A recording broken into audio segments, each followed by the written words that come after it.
up, ladies and gentlemen? I'm doing a last video for the evening. This one's also going to go into my series of the world's scariest rugby teams that you would ever come across. Okay? Now, I'm talking about millennials, people that are young and just started watching rugby. Guys, we're going to go into history. Again, like my previous one, there's no timeline over here. But you guys are going to be shocked and fall off the chair when I tell you it's Australia. Now, there was a time where the Wallabies, you guessed it, won Bledisloe Cups. There was a time where the Wallabies were the first rugby team to win multiple World Cups. There was a time before 2015 where the Wallabies played in a third World Cup final.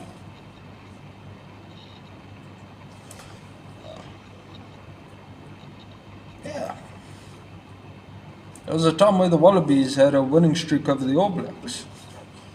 Yeah, they had the All Blacks number. There was a time where the Wallabies actually had unbeaten seasons, and if you saw on your fixture list as a fan that the guys are going to play against the Aussies, you would poop in your pants, you know.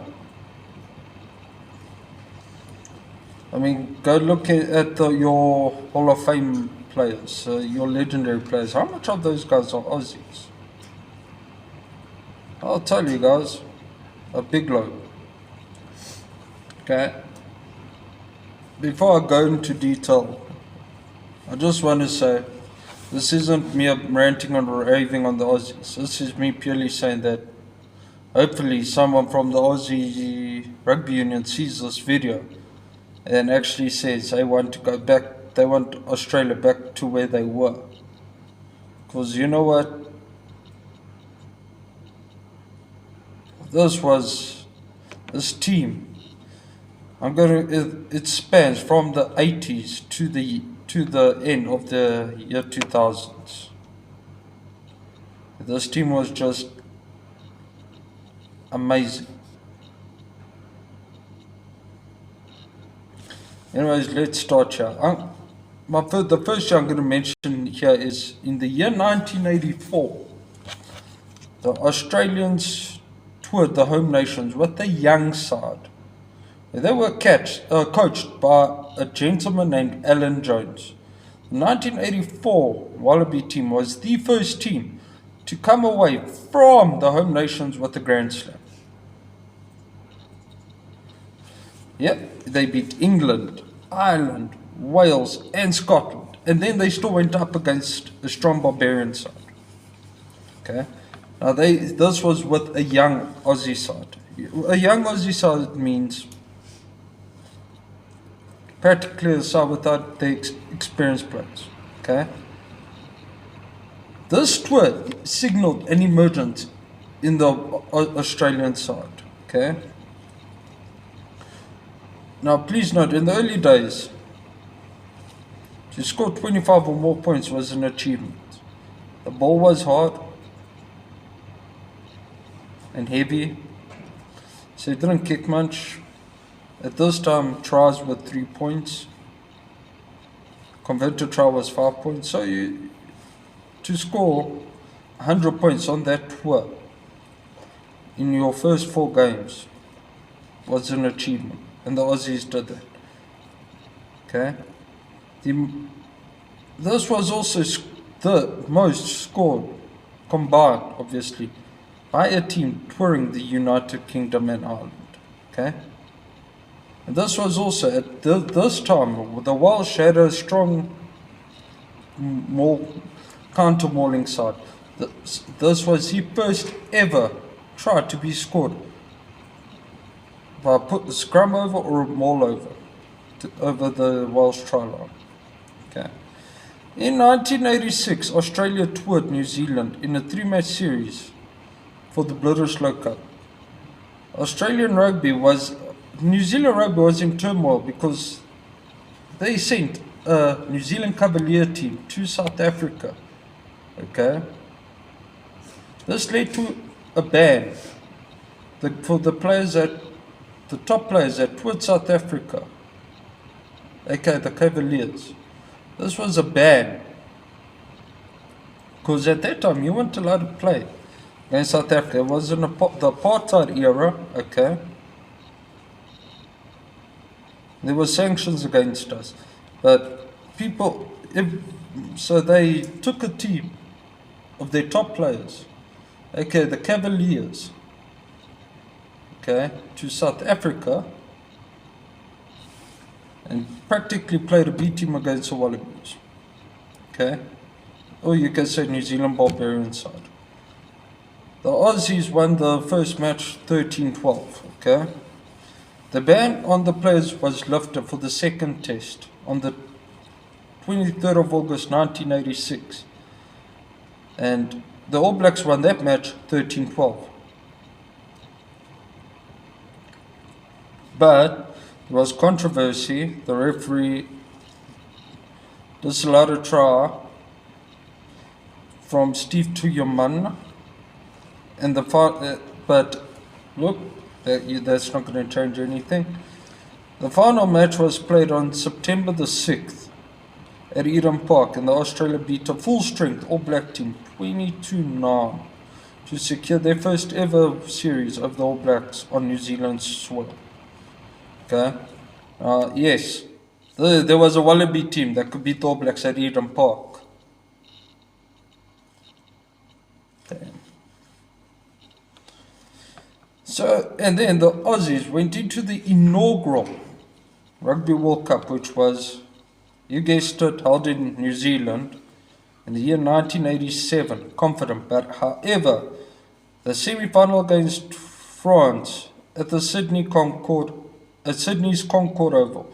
Now, although the World Cup was hosted in New Zealand, so matches played in Australia.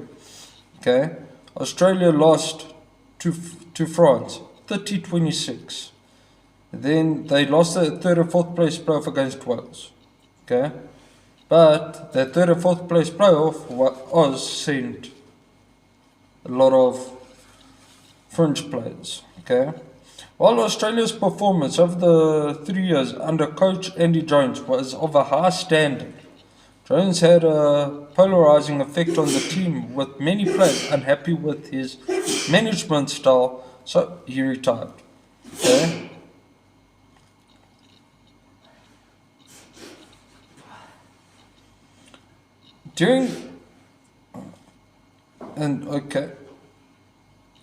And Bob Dwyer was the Aussies' next coach.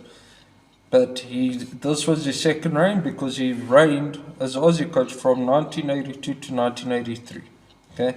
In 1989, the British and Irish Lions toured Australia for the first time since 1966. After winning the first test, Australia went on to lose the second and the third test and to lose the series 2-1. Dwyer identified a lack of forward dominance as a major factor contributing to the loss and entered the 1990s with an aim to improve that facet of the Aussie game. Joe Malter was the Aussie team doctor during the 1986 Bledisloe Cup win in New Zealand and the Rugby World Cup in 1987 and the Rugby World Cup victory in 1991. Now we're going to the 90s, okay. The team regrouped and then went into the 91 World Cup with a renewed attitude. In the pool games, they beat Argentina and cruised to a 38-3 win over Wales. Beat Samoa 9-3 in a rain-soaked game. Okay, that doesn't sound like much, but the 90s Samoa was literally, look, they weren't high class, but the Samoan style of rugby was suitable which made them tough to beat. I mean, Samoa made it to quarterfinals. Remember that, okay? So they beat Samoa 9-3 in a rain-soaked game. During the quarterfinal match between Ireland and Australia, Australia were never able to pull away from the Irish. With literally seconds remaining on the clock, Ireland were actually up 15-18. Before Michael Lainer scored in the corner to break the hearts of the Irish, and was qualified for a semi-final against All Blacks. And in the first half, Australia went up 13-3 and then showed that they could defend, as the All Blacks were literally pounding away at their line. Okay. And then they faced England in the final and they battled their way to a 12-6 victory. Now, significance over there is Australia won the 91 World Cup in England. 2003, England won the 2003 World Cup in Australia. And also, both World Cups, they were played in England, by the way. Australia played in the final. Last one, they lost to the All Blacks in 2015. But, yeah. David Campese was named player of the tournament, having scored 6 tries. Okay. The decade was one of the most important in the creation of the modern game, with Australia's defence of the World Cup in South Africa in 1995 opened up with defeat by the hands of the home side in pool play, and that was also followed by a quarter-final exit in the 95 World Cup. That would go down as Australia's 3rd worst performance in a World Cup. What can be worse than that? 2023 group stage exit and the 2007 quarter-final exit. Yeah. I'd actually say this was the 2nd worst, because in 2007 Australia at least didn't lose in the group. Okay. Greg Smith was the Aussie national coach in 1996 and 97, and Australia only won 2 of the 8 Tri-Nation games. Since 95, you had Tri-Nations and Super 12. Well, Super 10 and then Super 12, okay? Rob McQueen was then appointed as the Aussie coach in 1998.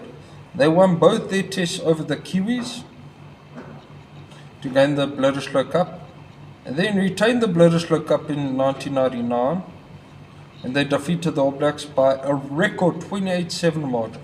Now that's 3 wins in a row over the Kiwis. Okay. In the 99 World Cup, Australia won their pool match, their pool, and only conceded 31 points before facing Wales in their quarter-final, where they stomped Wales 24-9, and winning the semi-final 27-21 over defending champion South Africa. And then they hammered the French 35-12 in the final. Okay. 99, 5 Australian players became the first 5 players to ever win a 2nd World Cup. That was Phil Kearns, John Eales, Tim Horan, Jason Little, and Dan Crowley. Now we go to the year 2000. Now we go to the 2000s. Okay. In the year 2000, Australia retained the Bledisloe Cup again. Now, this was the 3rd year in a row that Australia retained the Bledisloe Cup, and they won the Tri-Nations for the first time. And they repeated this feat in the year 2001, where they won their 4th Bledisloe Cup in a row. Okay? And also achieved their first ever series win over the British and Irish Lions. Okay. Captain John Eales both retired, and soon after this, Rob McQueen and Aussie captain John Eales retired after this. Okay.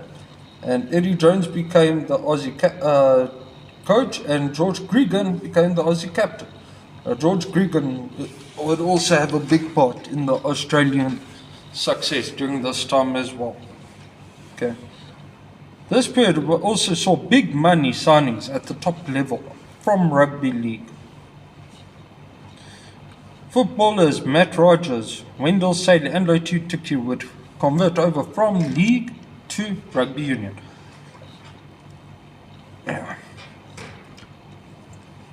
Matt Rogers, Wendell Sailor, and Lotu Tiki. I don't know, but Wendell Sailor and Lotu Tiki should they must come and run at me with the rugby ball. I'd run the opposite end.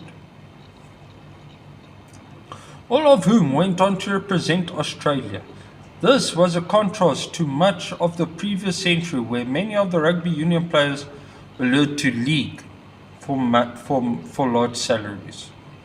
I remember, guys, rugby league is big in Australia.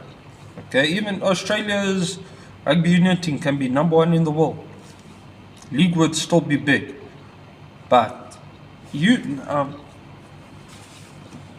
how were those guys lured over to Australia in rugby? Union was doing well. If rugby union is doing well, you sell tickets. If you sell tickets, you make money. If you make money, you get sponsorships. Sponsorships, money for your place. Think about that. After retaining the Tri Nations in 2002 and losing the Bledisloe Cup in 2003, Australia made a strong start to the 2003 World Cup campaign with the 24-8 win over Argentina. Okay? And 2 large victories over Namibia and Romania. That Namibian score, 142-point margin, is the biggest winning margin. Not a high score, biggest margin in Rugby World Cup history, by the way. They then narrowly defeated Ireland 17-16 and they defeated Scotland 33-16 in the quarterfinal. They then claimed one of their greatest upsets in the World Cup. Now I'm talking about Australian upsets. And they beat the All Blacks 22-10. Okay? Why was that an upset? Because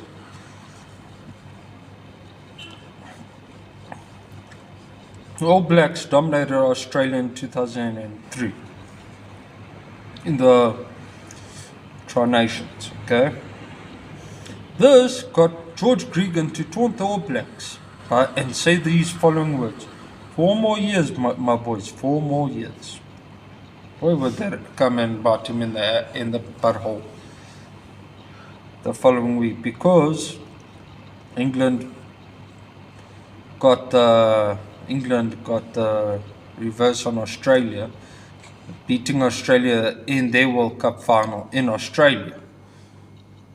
Basically, 12-year revenge, eh? Alright. Then in 2005, to celebrate the 10-year anniversary of professionalism of rugby union, the Wallaby Team of the Decade was announced. John Eales being named captain. Okay. You know what? I'm not actually even going to go through that list, but it's a solid team. You have John Eales, George Gregan. Yeah.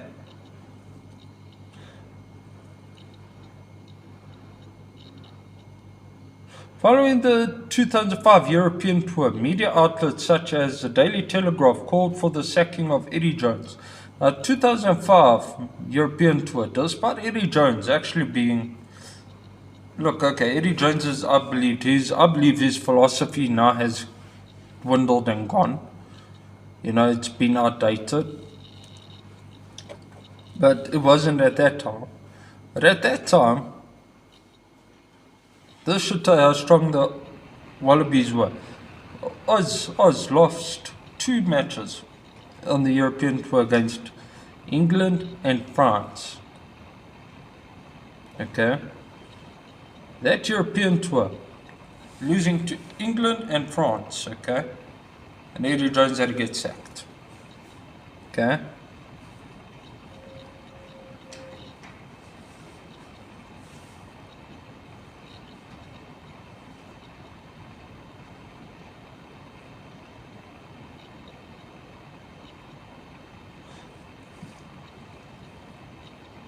Okay, sorry, I was just reading something there. John Crowley was named as the next head coach in early 2006. Australia won both of their 2 tests now against England in 2006, as as well as a subsequent victory over Ireland. Okay. Australia lost by 20 points in the opening Tri-Nations fixture against All Blacks. Okay. That would become the norm, but yeah. They then beat South Africa in Brisbane, 49-0. At that time, that was our second biggest defeat, guys. That is actually now our third biggest defeat, but that's not the point. They won one of their. They only won one of the remaining 4 matches of the tournament, following the defeat by England in the quarterfinal of the 2007 World Cup. Connolly announced his resignation as the Aussie coach. Robbie Deans was then appointed as the Aussie coach in the year 2008. Okay. After the retirement of George Gregan and Stephen Larkham after the 2007 World Cup, Robbie Deans had the major task of replacing those experienced players. Okay.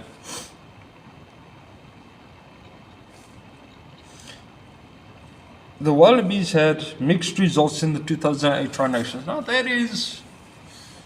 that would actually be normal because, I mean, you lost a big chunk of experience here. They defeated New Zealand in Sydney and beat South Africa twice, both in Perth and Durban. Okay. However, the Wallabies suffered their worst ever defeat in history, going down to South Africa 53-8 in Bloemfontein. Okay. Funny enough, Wikipedia actually would say that they lost in Joburg, but it was actually Bloemfontein. Okay, 2009 was not a good year for the Wallabies. It was a good start as they defeated Barbarians 55-7. They then beat Italy in both tests and finished off the mid-year series with a 22-6 victory over France. Now, I remember I was a high school senior. Okay, I was also stopped playing school rugby. But that year South Africa had the Lions tour. Okay. And the All Blacks also played against France that year. Okay. I said that with the start that the Aussies had to that season, I thought the Aussies would be a bigger threat than the Kiwis. Funny enough, I was almost right. Okay. Yeah, we beat the All Blacks 3 times that year, but Oz beat us once, and we beat them twice. We won the Tri-Nations that year. Okay, it was downhill from there as they finished third in the Tri-Nations with 3 losses to the All Blacks. Now listen to this: 22-16, 19-18, and 33-6, and 2 losses to the world champion Springboks, 22-17 and 32-25. Their only win in the Tri-Nations was a 21-6 over a third-string Springbok side. In the Autumn Internationals 2009, they lost to the All Blacks. This was in Hong Kong, by the way. 32-19. They beat England 18-9, and drew with Ireland 20-all. Brian Driscoll's last minute try. Blah, blah, blah, blah. Okay. They also lost to Scotland. Final score 9-8, despite a 3-all scoreline at halftime. Now, why did I add 2009 there? Simply because that 2009 season was the start of Australia's downfall. Okay. There was a time where the Aussies were this mighty side. There was a time where, look, I'm not saying this is bad for rugby. I'm barely saying that the spectrum of rugby has changed immensely. The only thing that hasn't changed is to still have the Springboks and All Blacks in the on your mount, that mount with all the presidents' faces. Okay, you still have them there in your top 2, top 3, but there's a time where Ireland and Wales, okay, look, Wales are now gone down again. There was a time where Ireland wouldn't touch the top 3 and top 4 and top 5. Okay? There was a time where England was the only Northern Hemisphere side that would be in the top 3. But you see, times have changed. Things have changed. Rugby's evolved. And maybe evolution is good for rugby. Okay? Still, I find it sad that the Wallabies are down there.